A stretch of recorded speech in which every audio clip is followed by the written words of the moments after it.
வணக்கம். இந்த வீடியோவில் சிம்பிளாக ஒரு ஸ்லீவ் டிசைன் பார்க்கலாம்.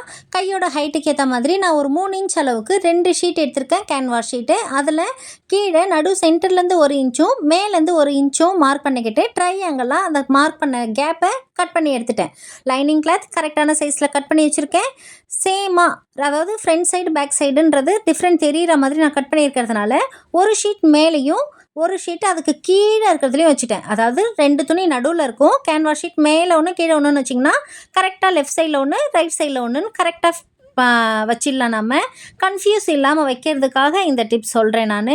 இந்த மாதிரி சின்ன சின்ன டிப்ஸ் எல்லாம் ரொம்பவே யூஸ்ஃபுல்லாக இருக்கும். அதுக்காக தான் நான் சொல்லிகிட்ருக்கேன். அடுத்ததாக கேன்வாஸ் ஷீட்டு கரெக்டாக அந்த கிராஸ், அதாவது ட்ரையாங்கிளாக இருக்குது இல்லைங்களா, அதோட கூஸாக இருக்கக்கூடிய பகுதியும் ஜாக்கெட்டோட நடு சென்டரும் சேமாக இருக்க மாதிரி பார்த்து வச்சுக்கிட்டு அயன் பண்ணிவிடுங்க. அயன் பண்ணுறதுக்கு முன்னாடி அந்த கேன்வாஸ் ஷீட்டில் மினுமினுன்னு இருக்கிறது துணிக்கு மேலே போகணும்.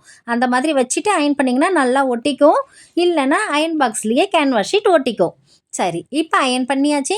நார்மலாக நாம் ப்ளவுஸு சேலையிலேருந்து கட் பண்ணி எடுத்துருக்கோம் இல்லையா ப்ளவுஸு, அந்த ப்ளவுஸில் இருக்கிற துணியை மேல் எது நமக்கு தெரியணுமோ அது அப்படியே மேலே வச்சுக்கிட்டு அதுக்கு மேலே லைனிங் கிளாத்து கேன்வாஸ் ஷீட் நம்மளை பார்த்த மாதிரி வச்சுட்டு நீங்கள் ஸ்லீவுக்கு எவ்வளோ தூரம் 1/2 இன்ச்சா 1/4 இன்ச்சா என்ன விட்டுருக்கீங்களோ, சீமன் அளவுன்னு சொல்லுவோம் இல்லைங்களா தையலுக்காகன்னு, அந்த அளவுக்கு என்ன விட்டுருக்கீங்களோ அந்த அளவுக்கு நீங்கள் விட்டுட்டு தையல் போட்டு திருப்பிக்கலாம். அப்படி திருப்புறதுக்கு முன்னாடி இங்கே இம்பார்ட்டண்டான இன்னொரு விஷயம் செய்ய வேண்டியது என்னன்னு கேட்டிங்கன்னா, ரோப் அட்டாச் பண்ண போகிறோம். என்ன ரோப்? மெல்லிசாக ஒரு ரோப் நான் எப்படி தைக்கிறதுங்கிறது ஒரு ஷார்ட் வீடியோ போட்டிருக்கேன். அதை பார்த்து நீங்கள் தெரிஞ்சுக்கலாம். ஈஸியாக திருப்புறது, ஈஸியாக மெல்லிசாக தைக்கிறது எப்படின்னு தெரிஞ்சுக்கோங்க. கரெக்டாக அதை வந்துட்டு அந்த கார்னரில் வைக்கணும். இப்போ இந்த சைட்லேயும் பாருங்கள், கார்னரில் வைக்கிறேன் நான். இப்போ மேலே தைக்கும் பொழுது கரெக்டாக அதுக்கு ரோப்புக்கு மேலே ஒரு 2 முறை தையல் போடுற மாதிரி பார்த்துக்கோங்க. ஏன்னா நம்ம அடிக்கடி ரோப்பு இழுத்து கட்டும் பொழுது அந்த தையல் பிரிஞ்சு வராமல் இருக்கணும். அதுக்காக இந்த மாதிரி சின்ன சின்னதெல்லாம் வேலையெல்லாம் நம்ம செய்யணும். அடுத்ததாக நடுவில் இருக்கக்கூடிய எக்ஸஸ் கிளாத் எல்லாத்தையும் கட் பண்ணி எடுத்துடலாம். அந்த நடுவில் கிராஸாக ஷார்ப்பாக போகும் இல்லையா, அந்த இடத்துக்கு தையலுக்கு முன்னாடி கொஞ்சம் விட்டுட்டு கட் பண்ணி எடுத்துக்கோங்க. அடுத்தது இந்த ரோப் இருக்கிற இடம் திருப்பும் பொழுது ஷார்ப் வரணுன்றதுக்காக எக்ஸஸாக இருக்கக்கூடிய துணியை கட் பண்ணி எடுத்துடுறோம். இப்போ நம்ம எல்லாத்தையும் ஃப்ரண்ட் சைடு திருப்பி எடுத்துக்கிறோம். திருப்பி எடுத்ததுக்கப்புறமா ஜாக்கெட்டோட துணி இருக்கு இல்லையா, அதுக்கு மேலே தான் படித்தையல் போடணும். லைனிங் கிளாத் மேலே படித்தையல் வேண்டாம். இது வந்துட்டு நல்லா கையளவே அழுத்தி விட்டுக்கோங்க. உங்களுக்கு சரியாக வரலை, துணி வந்துட்டு படிமானமாக கிடைக்கலனாக்கா அயன் பாக்ஸ் வச்சு லைட்டாக அயன் பண்ணி எடுத்துக்கிட்டு கூட நீங்கள் இந்த தையல் போடலாம்.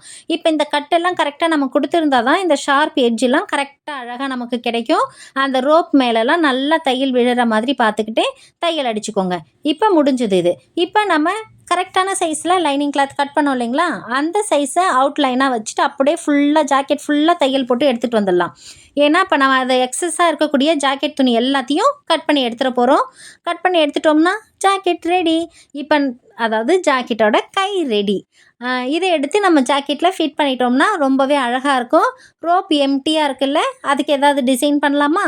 இந்த சேரீயில் இருக்கக்கூடிய பார்டரே எடுத்து நான் சின்னதாக டேசில், அதாவது சுங்கு மாதிரி ரெடி பண்ணுறேன். அழகாக இருக்குன்றதுக்காக. குட்டியான பீஸ் தானே, இந்த இடம் சின்னதாக இருக்கிறது தானே, அதுக்காக சின்னதாக ரெடி பண்ணால் கூட போதும் நமக்கு. எந்த அளவுக்கு துணி கிடைக்குதோ அந்த அளவுக்கு துணியை நம்ம வச்சுட்டு தச்சு எடுத்துக்கலாம். இப்போ எக்ஸஸ் எல்லாத்தையும் கட் பண்ணிவிட்டு சுங்கு எல்லாம் அழகாக ஃப்ரண்ட் சைடு திருப்பிடுங்க. ஃபினிஷிங் அழகாக இருக்கும். அதுலேயும் அந்த ட்ரையாங்கிளாக இருக்கக்கூடிய இடத்துல மேலே ஷார்ப்பாக இருக்க இடத்துல ஒரு ட்ராப் ஷேப்பில் ஏதாவது அந்த பீட் வந்துட்டு தொங்க விட்டிங்கன்னா இன்னும் சூப்பராக இருக்கும். நான் அதெல்லாம் இப்போ எனக்கு கிடைக்கல, நான் இன்னும் செய்யலை. சுற்றி சைடில் காப்பர் லேஸ் வச்சாலும் சூப்பராக இருக்கும். இந்த டிசைன் உங்களுக்கு பிடிச்சிருந்தா வீடியோவுக்கு ஒரு லைக் பண்ணிக்கோங்க.